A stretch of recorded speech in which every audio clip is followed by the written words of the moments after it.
Oi, pessoal. Essa é a nossa aula de interpretação de texto, tá? E ela vai ser sobre intertextualidade.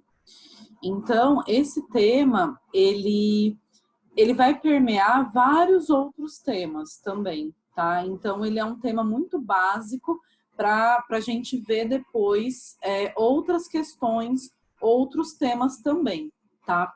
Então, primeiramente, essa ideia de que a intertextualidade, ela indica muito que nenhuma palavra que a gente fale, nada que a gente fala é novo, né?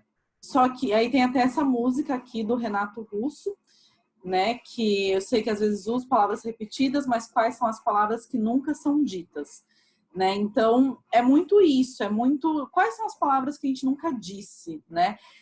Só que aí a gente tem essa questão da intertextualidade tanto implícita quanto explícita, né? E a gente vai ver nesses dois exemplos aqui. Porque geralmente isso acontece bastante em obra. A gente faz isso, igual eu falei, né?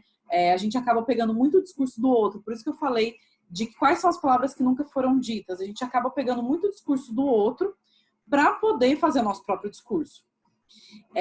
Isso a gente já faz no dia a dia, só que onde geralmente vai cair em questões vai ser sobre obras literárias. Então, por exemplo, aqui, a gente tem música, tem bastante isso, né? A gente tem a música 2 de 5 do Criolo, que tem um trecho que ela vai fazer uma referência a uma outra música. Isso é muito comum, até em poema, em obras de arte, quando eu falo, né, pintura. Então, por exemplo, aqui, quando ele fala, o rosto do carvoeiro é o Brasil que mostra a cara, muito blacifalha, a língua é uma piranha, aqui é só trabalho, sorte é para as crianças, que vê o professor em desespero na miséria. Que no meio do caminho da educação havia uma pedra, e havia uma pedra no meio do caminho. Ele não é preto velho, mas no bolso leva um cachimbo. Então, aqui a gente tem esse trechinho que está em itálico, mas está um pouquinho difícil de ver aqui, né? Esse trechinho aqui que fala que no meio do caminho da educação havia uma pedra, e havia uma pedra no meio do caminho. Quem já viu o poema clássico do Carlos Drummond de Andrade, que esse poema é um pé no saco. Eu lembro que eu vi esse poema quando eu tinha... Nossa, eu era muito nova, e desde então eu nunca mais esqueci, porque é um poema que ele fala muito sobre esse negócio de pedra. Então, aqui do lado direito a gente tem o poema, né, no meio do caminho. Então, no meio do caminho tinha uma pedra no meio do caminho, tinha uma pedra no meio do caminho, tinha uma pedra. Nunca me esquecerei desse acontecimento. Na vida de minhas retinas estão fatigadas. Nunca me esquecerei que no meio do caminho tinha uma pedra no meio do caminho. No meio do caminho tinha uma pedra. Então, assim, esse negócio de pedra, pedra, pedra, pedra. Então, dá para ver muito que existe uma intertextualidade, porque, óbvio, né, o texto do Carlos Drummond é bem anterior ao texto do Criolo, né, a música do Criolo. Então, o Carlos Drummond, não lembro direito de que época que é, mas é bem anterior, né? Década de provavelmente 50, alguma coisa assim que ele escreveu, 50, 60. Então, e o Criolo fez essa música faz uns 5 anos, alguma coisa assim. 5 anos não, bem menos, né? É bem recente. Então, dá pra gente ver que na hora que ele falou sobre esse que no meio do caminho, na educação havia uma pedra, e havia uma pedra no meio do caminho, ele tá se referindo a esse poema do Carlos Drummond, né? E a gente vai ver depois que aqui nesse caso está de uma forma implícita, porque se você não conhece esse poema do Carlos Drummond, você não sabe que tem uma intertextualidade. Então isso é uma coisa importante na intertextualidade. Você tem que conhecer o texto-fonte. O que é o texto-fonte? O texto da onde essa pessoa se inspirou para poder fazer a intertextualidade no texto dela. E lembra que quando eu falei de texto, que texto não é só escrita, é fala, é imagem, tudo isso que a gente expressa a linguagem. Indico também, como esse PowerPoint vai estar com vocês, eu indico que vocês abram esse outro exemplo que eu coloquei aqui, que é uma outra música do Criolo, que ele faz uma intertextualidade com uma música do Chico Buarque, tá? Então, é bem interessante para vocês calibrarem bem essa questão da intertextualidade. A próxima questão é intertextualidade explícita e intertextualidade implícita, tá? Então, aqui a gente tem igual eu já comentei antes, né? Implícita é igual na letra da música do Criolo. É que a gente não tá lá falando, olha, Carlos Drummond disse isso. Então, quando não tem a fonte da onde você tirou, quando não tem o autor, o nome da obra, quando não tem isso, a gente chama de implícita. Quando tem, a gente chama de explícita. Igual nessa propaganda aqui. Essa propaganda é de um hortifruti. Eles fazem umas propagandas divertidinhas, assim, né? Então, mas também a mesma coisa. Você só vai entender que ele está fazendo uma intertextualidade se você souber ao que ele está fazendo uma intertextualidade. Quem assistiu Kill Bill sabe que ele está fazendo uma intertextualidade com esse filme que é do Tarantino, né? Que tem o Kill Bill 1 e 2. Então ele fala assim, a Hortifruti apresenta Kiwi Bill. Ele fez uma promessa, quem não vier para a Hortifruti vai pagar caro. Então aqui tem várias coisas que fazem a gente perceber que isso daqui é uma intertextualidade explícita. Uma delas é a questão do Kiwi Bill, né? Que é um nome muito parecido com Kill Bill. A cor também, né? Se vocês pesquisarem depois, ou né, quem não assistiu, a cor da propaganda, né, da publicidade do Kill Bill é assim, amarela e preta, porque é a roupa que a personagem principal usa em cenas muito importantes do filme, né? E também outras coisinhas que mostram pra gente essa intertextualidade. Essa questão, né, fez uma promessa, quem não vier vai pagar caro. Mesma coisa, esse filme ele fala sobre vingança e sobre promessa. Então, tudo isso ajuda a gente a perceber que aqui existe uma intertextualidade, né? Explícita nesse caso, porque principalmente por causa do nome, tá? E aí, agora aqui, a gente vai ter uma diferença entre o que é paráfrase e o que é paródia, tá?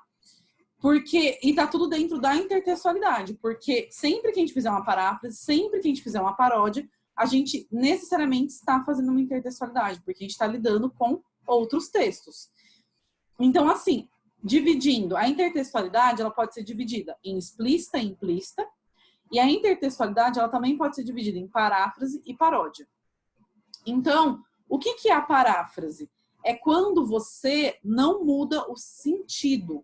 Você muda o jeito de falar, mas você não muda o sentido essencial daquilo, né? Então, nesse caso, a gente tem o texto original, a Canção do Exílio, assim, tem muita paráfrase desse texto.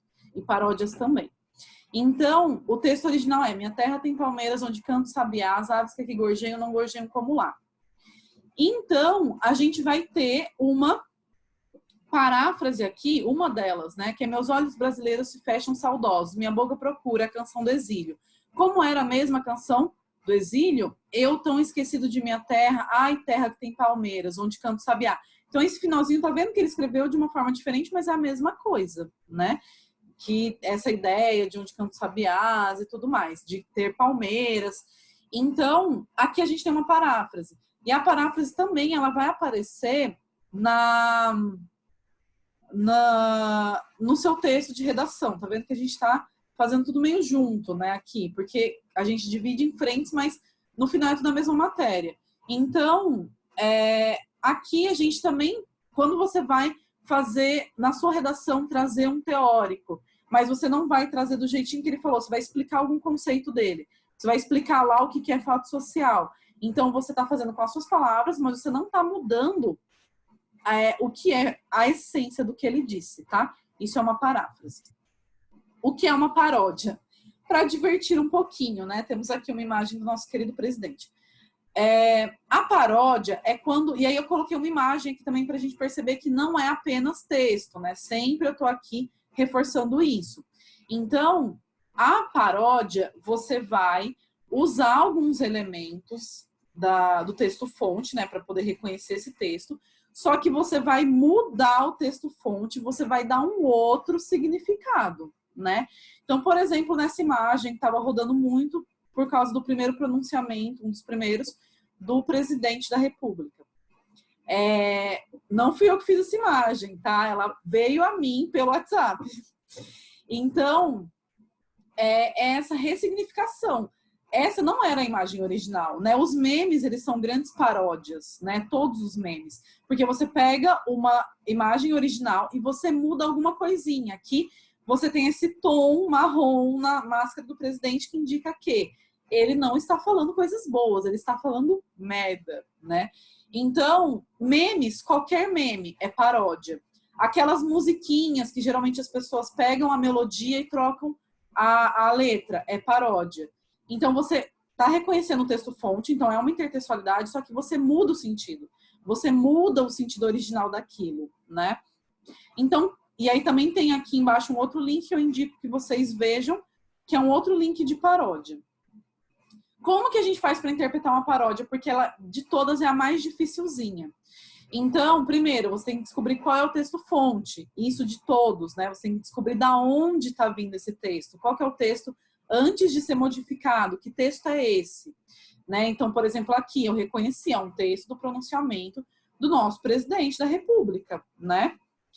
Segundo, identificar que outro contexto, o texto-fonte está se mesclando. Então, assim, porque tem uma mescla aqui de informações. Então, tem esse pronunciamento que ele está sendo mesclado com essa ideia de que muitas pessoas da população estão desaprovando as medidas do presidente. Então, isso mostra por causa dessa coloração na máscara, né, que eu já falei. Então, junta esses dois contextos. E aí você interpreta eles dois juntos, porque aí você cria um novo significado, ok? Então, a aula de hoje seria isso. Retomando, intertextualidade é todo diálogo que a gente tem com outro texto que já existe, tá? E aí a intertextualidade, ela pode ser explícita ou implícita. Explícita quando tá ali, explícito qual é o texto, né? Qual é o autor, qual é o título do texto.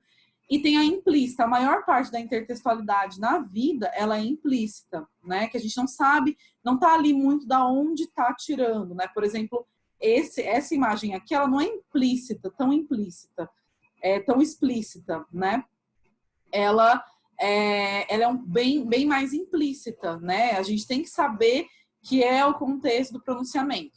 E também a intertextualidade, ela pode ser uma paráfrase ou uma paródia. Paráfrase não muda o conteúdo, muda só o jeito que você está falando aquela mensagem. E a paródia, você muda o conteúdo. Você pega esse texto e você muda esse conteúdo, ok? Para dar um outro significado que geralmente é um significado engraçadinho, tá? Então é isso, pessoal. Façam os exercícios e até a próxima aula.